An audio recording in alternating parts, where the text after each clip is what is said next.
Hey everybody, Erica Slayton here with the Wallach and Volk Let's Talk Mortgage, and I'm coming to you today with a little bit of stats because, hello, we've been in like 2 years of hot mess craziness in the real estate market across the US, and I think it's really important for people to kind of get an idea of where we really are because let's face it, unfortunately, sometimes the news gives us information that's not exactly the most relevant, accurate, and black and white, right? So what I thought I would do is take an article from Redfin that was just posted, and this was just posted as of July 7th, so it's very, very current. And I thought I would give you this information so that you have, like I said, the most relevant current information. So interestingly enough, 52% of homes sold above list price as of like right now, as of July 7th, year to date, down from 53% last year. So it's only 1 percentage point difference, not significant. It's definitely not a reason to create fear. Homes that were sold on the market were basically a median of 18 days listed. That's flat from last year, so they're not taking a long time to get sold. One of the big things is 48% of the houses that had an offer that was accepted had done so within the first 2 weeks, while 32% of the homes that went under contract had an accepted offer within the first week. Sorry about the email notifications, that's just one of those things with computers. So 48% had an offer that was accepted within the first 2 weeks, 32% had an offer within the first week. On average, 7% of the homes for sale each week had a price drop. Now, this is just basically coming back to less demand. Higher interest rates certainly have dampened some of the demand for housing. Some people do understand that you can marry the house price and you can date the rate. And what that means basically is secure today's house price in while you are going to refinance in the year to come. And I do know without I would say probably 98% certainty that rates are going to drop into next year.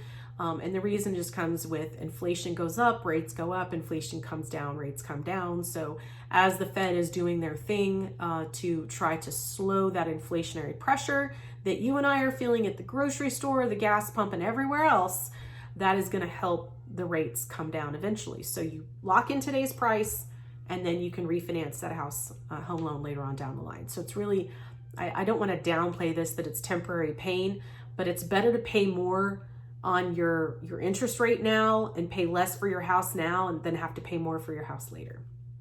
The average sale to list price ratio, which measures how closely homes are selling to their asking price, was 101.9, which means basically is that the average home sold for 1.9% above its list price.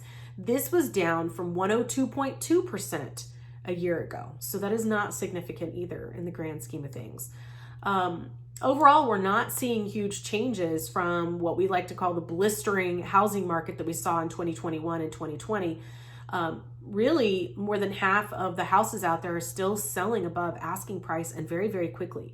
Of course, it depends on the market that you're in. If you're in a hot market, it's going to be different than if you're in a small town or a slower market or maybe one that's not quite so diversified.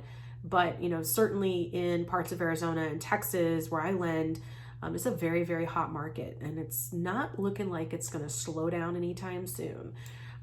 Interesting though, on the new car market is that it looks like car repossessions are exploding, which of course I don't do car loans, but it's interesting because of the amount of people that I saw driving around for the last couple of years with paper plates on their car. But apparently the car dealers and finance companies were allowing that temporary COVID income to be used for qualifying for cars. And I could feel that when I was pre-qualifying people, noticing that I saw people with $800, $900, and $1,000 a month car notes that really honestly should have never had a car payment that high. So the car repossession market looks like it's going to improve the car available inventory if you happen to be in the market for a new car or an existing used car, gently used car, because obviously 2020, 2021. But the good news out there is that most of the homeowners out there have historically high amounts of equity. So that's a plus, because the car market showing that there's not a lot of equity. In the housing market, there is. It is going to be a hot week for reports, economic reports. This is the week of July 11th, 2022. There is going to be a consumer price index report out this Wednesday, which is huge because this has to do with inflationary pressure. So it'll be interesting to see what happens in that report. We are expecting it to be down a little bit, but we'll see. You never know what things happen in the cost of things market these days, especially the last 2 years. But anyway, if you're looking to get qualified for a home loan, if you want to just plan out your future buying, I'm here to help you. I've been doing this for 26 years. And I'm a planner, and I love it when people kind of try to plan ahead. So even if you're thinking about buying at the end of the year, beginning of next year, there's never a time that's too soon to start this process, to just know where you are. And, it's always good to budget and all those kinds of things ahead of time. So if you need me, my website is www.letstalkmortgage.pro, and you can find me over on Instagram and Facebook by the same name, Let's Talk Mortgage Pro. Y'all have a great one.